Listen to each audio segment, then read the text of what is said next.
সে অনেক কাল আগের কথা। এক গ্রামে একটা গরিব পরিবার ছিল। রুস্তম সে অনেক খারাপ ছিল।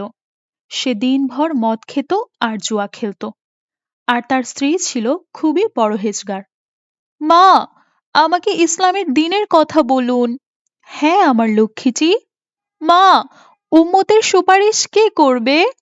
আমাদের সুপারিশ আমাদের নবী হজরত মুহাম্মদ সাল্লাল্লাহু আলাইহিসাল্লাম করবেন। আল্লাহ যখন আমাদের পাপের শাস্তির জন্য আমাদের জাহান্নামে নিক্ষেপ করতে চাইবেন, তখন আল্লাহ তাআলার রাসূল আমাদের জন্য সুপারিশ করবেন। কেননা আল্লাহর হাবিব আল্লাহই জিতিয়ে দেবেন। তিনি আল্লাহর রহমত আমাদের জন্য জ্ঞাপন করবেন।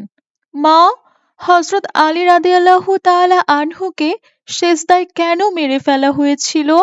মা, আমি মরে গেলে তো কবরে একাই থাকতে হবে, তাই না? মা, আমার না কবরস্থানে একা যেতে ভয় করে। কেমন হবে যখন কবরস্থানে সারা রাত একা একা থাকতে হবে? যখন অন্ধকারে আযাব পোহাতে হবে তখন? এজন্য বাবা কখনোই নামাজ ছাড়া যাবে না। এই নামাজের জন্য আমাদের ইমাম হোসাইন রাদিয়াল্লাহু তাআলা আনহুর মাথা মোবারক কেটে নেওয়া হয়েছে। আমাদের ইসলামের জন্য আমাদের জন্য শহীদ হয়েছেন তিনি। জানো, ইসলামের পতাকা সারা বিশ্বে ছড়িয়ে দিতে পারে, আর এজন্যই কেউ যাতে নামাজটা না ছাড়ে। আল্লাহ তাআলা সকলের মনে হেদায়েত দান করুক। যারা আল্লাহকে ভালোবাসে তারা কখনোই নামাজ ছাড়ে না। কিন্তু আমরা এখন কি করছি? কাজ করার জন্য নামাজকে ছেড়ে দিচ্ছি। আজান দিলেও আমরা মসজিদে যাই না। আজ আমরা আমাদের নবীর সুন্নত সঠিকভাবে পালন করি না। মরার পরে কবরে নামাজ কাজে আসবে। কিয়ামতের দিন এই নামাজ কাজে আসবে। নামাজ হচ্ছে বেহেশতের চাবি। কিয়ামতের দিন সবাই বলবে, ইয়া নাফসি ইয়া নাফসি, আমার জান, আমার জান। তারপর একটি আওয়াজ আসবে, ইয়া আল্লাহ, আমার উম্মত, আমার উম্মত, আমার উম্মত। মা, আজ থেকে আমিও নামাজ আদায় করব। জানো, আমার নবী মুহাম্মদ সাল্লাল্লাহু আলাইহি সাল্লামের চোখ ঠান্ডা হয়ে যায় যাতে। আমি আজ থেকে আর আমার নবীজিকে কাঁদতে দেব না। মাশাআল্লাহ মা, আমার লক্ষ্মী মামুনি, তুমি তো এখন অনেক ছোট। আরে মা, ছোট হয়েছে তো কি হয়েছে? নামাজ সবার জন্য ফরজ, কারো জন্য ছাড় নেই। মাশাআল্লাহ, আমার লক্ষ্মী সোনা। তোমার মতো মেয়ে আল্লাহ সকল বাবা মাকে দিক। কিন্তু মা, তোমার বাবাও যদি আল্লাহর হেদায়েত পেত, আল্লাহ তাআলার ইবাদত করত, ভালো হতো। কিন্তু সে তো মদ খায়, জুয়া খেলে, খারাপ কাজ করে। হে আল্লাহ, আপনি তাকে হেদায়েত দিন। তখন রুস্তম মদ খেতে খেতে বাড়িতে চলে আসে। কি করতেছো তোমরা মামায়া মেলা? আমার জন্য খাবার বানাইছো নাকি বানাও নাই? আজকেও তুমি মদ খেতে খেতে আসছো? তোমার ঘরের প্রতি কোনো দায়িত্ব নেই? আমাদের মেয়ে এসব দেখে কি শিখবে বলো তো? আরে চুপ কর, খালি ঘ্যান ঘ্যান করিস না, তাহলে এই বোতল তোর মাথায় পাঠাবো। যা যা, আমার জন্য খাবার নিয়ে আয়। রাবেয়া তার জন্য খাবার আনতে যায় এবং খাবার নিয়ে আসে। এদিকে রুস্তম নেশায় ঘুমিয়ে পড়ে। হায় আফসোস, ইয়া আল্লাহ, আমার রুস্তমকে হেদায়েত দিন, নয়তো মরলে মরার পরে কবরেও জায়গা হবে না, আর কবরের কঠিন থেকে কঠিনতম আযাব ভোগ করতে হবে। আম্মু, আব্বু মদ কেন খায়? আমার একটুও ভালো লাগে না। তোমার সাথেও কিরকম খারাপ ব্যবহার করে। আমার বাবা একটুও ভালো না। ছি, বাজে বাবা। এভাবে বলে না মামুনি, তোমার বাবা তো তোমারই বাবা। বাবা যেমনই হোক না কেন, বাবা তো বাবাই হয়। এভাবে আর কখনো বলবে না মামুনি। ঠিক আছে আম্মু, আমি আর কখনোই এসব বলবো না। চলো মা, এখন তুমি ঘুমাতে যাবে। ফজরের নামাজের জন্য উঠতে হবে তো আমাকে। আম্মু, আমাকেও নামাজের জন্য উঠিয়ে দিও, আমি নামাজ আদায় করব। ঠিক আছে মামুনি, কিন্তু ঘুমানোর আগে একটা দোয়া পড়তে হবে। কোন দোয়া আম্মু? আল্লাহুম্মা বিসমিকা আমুতু অ আহ ইয়া। তারপর আস্তাগফিরুল্লাহু রাব্বিহি মিন কুল্লি জামিউ ওয়া আতুবু ইলাইহি লা হাওলা ওয়ালা কুওয়াতা ইল্লা বিল্লাহ। আল্লাহুম্মা সাল্লি ওয়া সাল্লিম আলা মুহাম্মদ সাল্লাল্লাহু আলাইহি ওয়াসাল্লাম। আম্মু, ঘুমানোর দোয়ার বাংলা অর্থ কি তাও বলে দাও না। এর অর্থ হচ্ছে, হে আল্লাহ, আপনার নাম নিয়েই ঘুমাচ্ছি, আপনার নাম নিয়েই জাগ্রত হব। আর নবীর প্রতি দুরূদ পড়লে যে ব্যক্তি পড়বে মহান আল্লাহ তাআলা তার নাম, তার বাবার নাম, তার মায়ের নাম, তার ঠিকানা সহ নবীর কাছে পেশ করেন। মা, তুমি না বললে? আমি তো জানতামই না। আচ্ছা মামুনি, এখন ঘুমিয়ে পড়ো। তারপর তারা দুজন ঘুমিয়ে পড়ে। الصلاة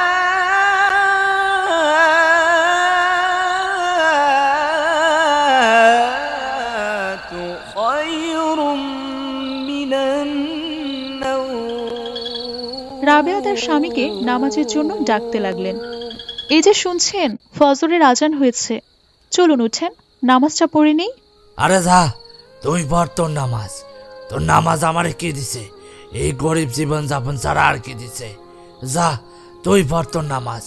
তুই তোর কবরে ঘুমাবি, আমি আমার কবরে ঘুমামো। আমার সময় হলে আমি পড়ে নিমু। এভাবে বলবেন না, আপনার কাছে এখনো সময় রয়েছে। আপনি তওবা করলে আল্লাহ আপনাকে মাফ করবেন। আল্লাহ মহান, পরম করুণাময়, ক্ষমাশীল, দয়ালু। আল্লাহ গুনাহগারকে ক্ষমা করতে ভালোবাসেন। যারা তার কাছে ক্ষমা চায়, সে যত বড়ই গুনাহগার হোক না কেন, আল্লাহ তাকে মাফ করে দেন। আর আল্লাহ গরিব তাকেই বানায় যার পাশে আল্লাহ থাকেন। আমরা গরিবেই অনেক খুশি, কারণ আল্লাহ আমাদের খুব কাছেই আছেন। আমি আপনার জন্য আল্লাহর কাছে দোয়া করব, যেন আল্লাহ আপনাকে হেদায়েত দেন। আচ্ছা, ঠিক আছে, অহন তুমি যাও। রাবেয়া ও তার মেয়ে নামাজের জন্য দাঁড়িয়ে যায় আর নামাজ পড়তে থাকে। নামাজ পড়ার পর আল্লাহর কাছে দোয়া করতে থাকে। হে আল্লাহ, আমাকে ৫ ওয়াক্ত নামাজি বানিয়ে দিন। আমাকে নবী রাসূলের সুন্নতের উপর চলার তৌফিক দান করুন। হে আল্লাহ, সকল গরিবের দোয়া কবুল করুন। হে আল্লাহ, আমাকে আমার পিতামাতার কথা শোনার তৌফিক দান করুন। হে আল্লাহ, আমাকে কোরআন পড়ার তৌফিক দান করুন, যেন কাল কিয়ামতের দিন আপনার সামনে লজ্জিত না হতে হয়। হে আল্লাহ, কিয়ামতের দিন আমার পাপের হিসাব দিতে পারবো না। আমরা আমাদের নবীজিকে কি করে মুখ দেখাবো? হে আল্লাহ, আমাকে মাফ করে দিন। তোমার অন্তর পবিত্র, তোমার ভালোবাসা আমার মা বাবার থেকেও বেশি। আমাকে এমন করে বানাও যাতে আমি কখনোই আমার মা বাবাকে কষ্ট না দিই।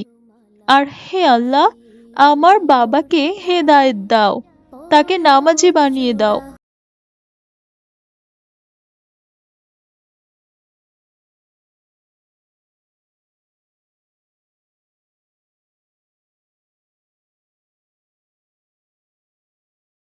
আরে, কাজে নিবেন? আরে না, আমার লোক ঠিক করা আছে।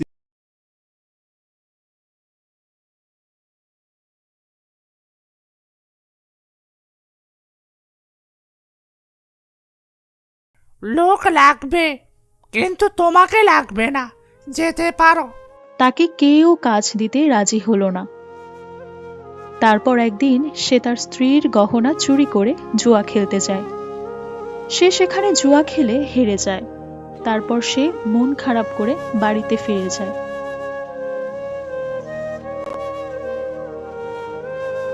সে ঘরে গিয়ে দেখলো তার স্ত্রী নামাজ পড়ছে।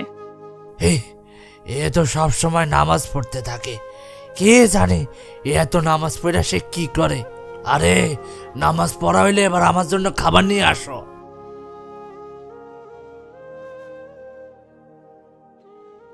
ঠিক আছে, আমার 2 রাকাত নামাজ বাকি আছে, তারপর নিয়ে আসছি। সে বাইরে গিয়ে আগুন জ্বালায়। ঠিক আছে, চুলাটা গরম হোক, তারপর তাদের জন্য খাবার বানিয়ে দিব। ততক্ষণে 2 রাকাত নামাজ পড়ে আসি। চুলা জ্বালিয়ে সে নামাজ পড়তে থাকে। সে জানতো না যে সামনে একটা খারাপ ঘটনা ঘটতে যাচ্ছে। তখন তার ছোট্ট মেয়ে বাইরে যায় আর জ্বলন্ত আগুনে পড়ে যায়। মা, আমাকে বাঁচাও!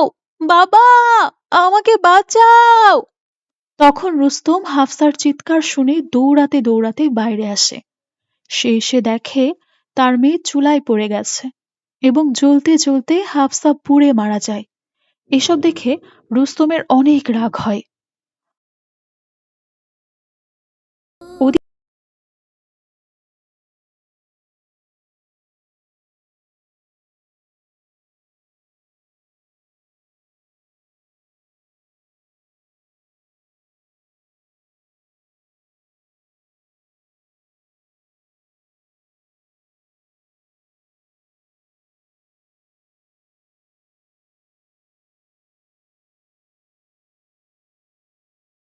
ইয়া আল্লাহ, রহম করো।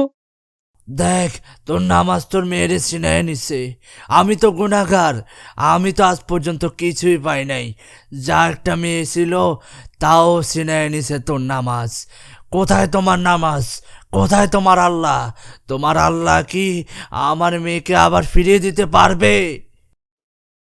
তখন রাবেয়া কাঁদতে কাঁদতে আল্লাহর কাছে দোয়া করলো, হে আমার আল্লাহ, আমার নামাজের ওছিলায় আমার দোয়াটা কবুল করো। আমার মেয়েকে আমার কাছে ফিরিয়ে দাও, নয়তো এই জ্বলন্ত চুলায় আমিও আমার জীবন দিয়ে দিব। কেননা আমি নামাজের সম্মান বাঁচানোর জন্য নিজেকে কুরবান করে দিব। তখন আসমান থেকে আওয়াজ আসতে লাগলো, আল্লাহ সবার কথা শোনেন। যারা আল্লাহর ইবাদত করে আল্লাহ তাদের কখনো নারাজ করেন না। তুমি কি করো না করো আল্লাহ সব দেখেন। তার চোখ থেকে কোনো মাখলুক আড়াল হতে পারে না।